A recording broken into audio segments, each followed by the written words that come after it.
Another great feature of the Aspen Series devices is the ability to set alarms and timers. I'll select the SPN1624, select Device Settings, notice Alarms and Timers. If we select Alarms, you have 4 independent alarms that can be set. You can set any day of the week or any combination of days during the week, any time for those particular days. You can set whether it's a repeating alarm and whether the alarm's enabled. When the alarm expires, it can run a particular macro number. And knowing the power of macros from previous tutorials, you can really do some exciting things within your system when a macro is called. Once the alarm expires, the macro will be called, and at that point, it will not fire again unless you set it to repeating. So as an example, let's say Friday at 5 o'clock, this is a 24-hour clock, so this is 12 p.m. We now have 1, 2, 3, 4, 5 p.m. So Friday at 5 p.m., every Friday, I want it to repeat. A macro will be called. Let's say it was macro number 24 as an example. We can see that it's entitled Sync. And let's say that macro will send an RS-232 command out of the port of the 1624 to a projector to power off the projector. So now every Friday, that particular alarm can be will expire and call this particular macro. Let's save this alarm.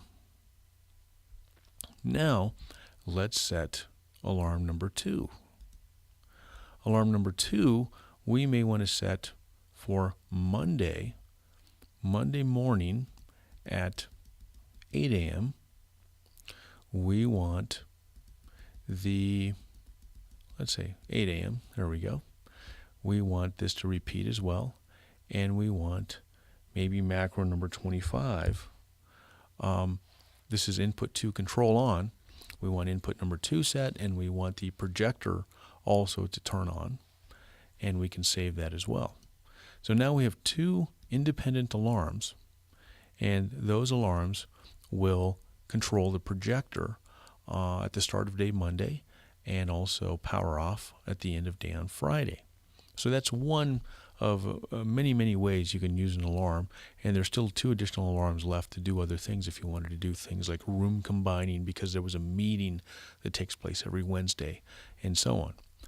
If we go to timers, you can utilize timers, and these are in hours, minutes, and seconds, and much like alarms, they can be set for repeating and they can be enabled.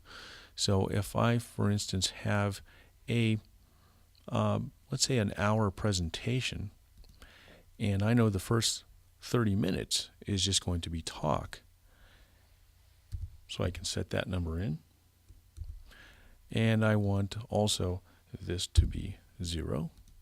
So now, when 30 minutes is expired, I want to enable it. I want this alarm enabled. And when 30 minutes expires, I want to call another macro. And this could be any macro you choose.